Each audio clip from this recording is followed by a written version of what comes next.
Hii maneno ya Adani nilisema ni mbaya. Within the Ministry of Transport and the Ministry of Energy and Petroleum, hata sasa hivi president amesema ni mbaya. Immediately cancel the ongoing procurement process for the JKIA expansion public-private partnership transaction.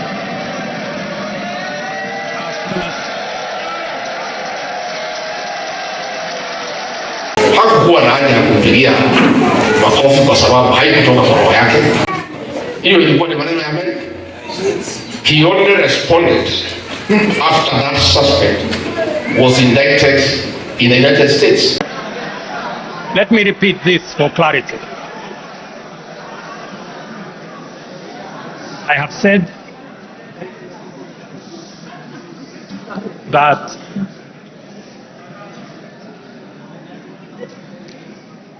this mountain next year,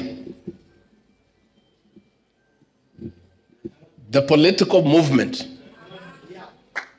that will start in this mountain, provided, because of the information that has been provided to us by partner nations, I have directed agencies within the Ministry of Transport and the Ministry of Energy and Petroleum to immediately cancel the ongoing procurement process for JKI expansion public-private partnership transaction, as well as the recently concluded Gachagua transmission in public will look like a joke. We shall join other Kenyans to get on the right trajectory and define our destiny. And immediately commence the process of onboarding alternative partners, because these are important projects.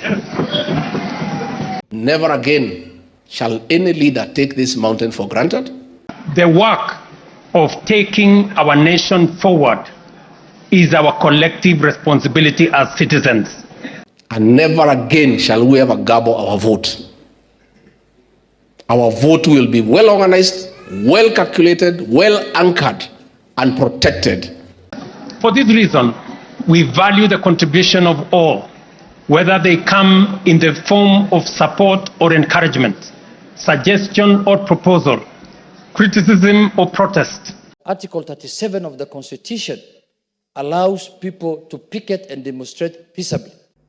Shida iliyoko huu mswada haja yake ni kuhakikisha kuwa wale ambao ni viongozi tumekuwa tukiiba rasilimali za wananchi, halafu tunaenda mpaka kwa matanga ndio kuenda kuonyesha wale watu maskini kwa wewe unaweza kulipa shilingi 1200 kumzika mtu aliyefariki, lakini wakati ulikuwa kiongozi haukuamka kuzungumza vile atatibiwa kwa hospitali ambako hamna madawa. So that the mountain will never find itself in a very awkward position we find ourselves in. But Mr. Speaker, I want to also say that the national security organs must be very careful on how they deal with the demonstrators, Mr. Speaker, because we don't want life lost. Ama saidie mahali kuna ugumu, atoa hiyo hela. Under demonstrations that have been allowed by the Constitution, so long as they are peaceful, Mr. Speaker. Mr. Speaker, people should not forget that demonstrations are an important thing, Mr. Speaker. Sheria ambayo tunataka kubadilisha ni kutoa ufisadi kutoka kwa kusaidia watu maskini. The people who are not now feeling good about it might need it tomorrow, Mr. Speaker. And the people who are using it now might not need it tomorrow also, Mr. Speaker.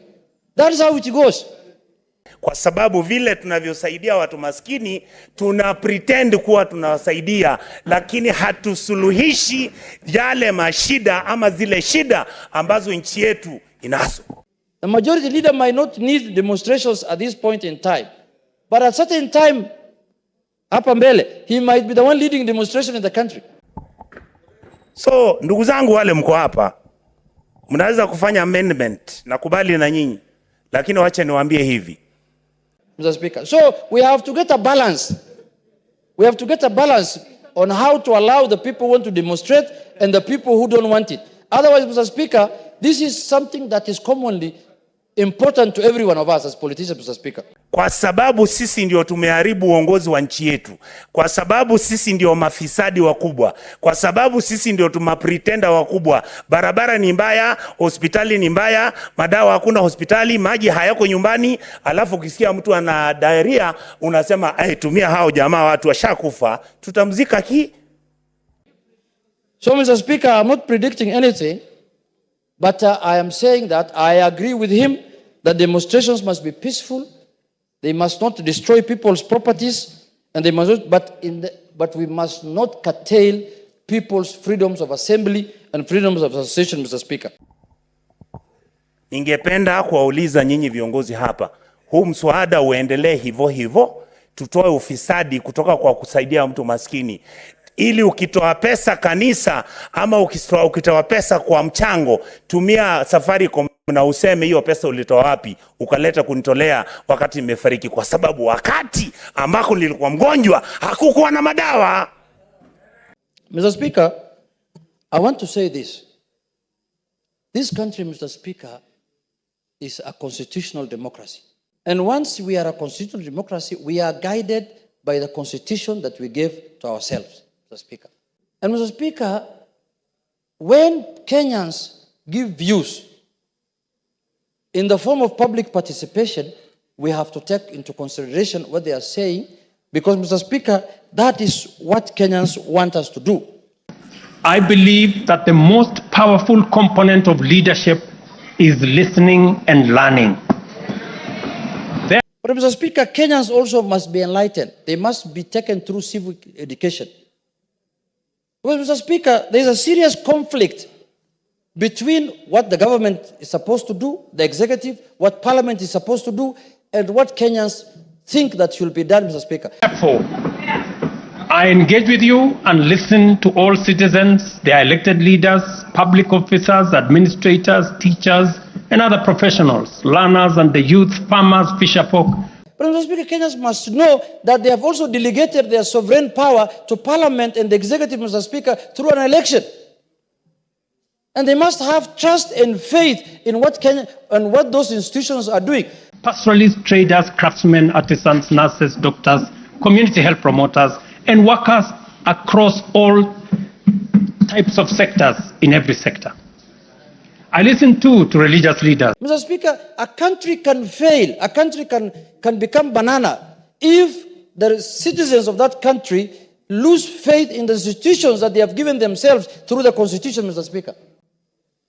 And we must always remind Kenyans that it is very important we must have faith in our institutions. Asante ndugu Speaker. Because lack of faith in institutions is anarchy, Mr. Speaker. And now, for that reason, the issue of corruption, the issue of non-adherence to the Constitution, Mr. Speaker,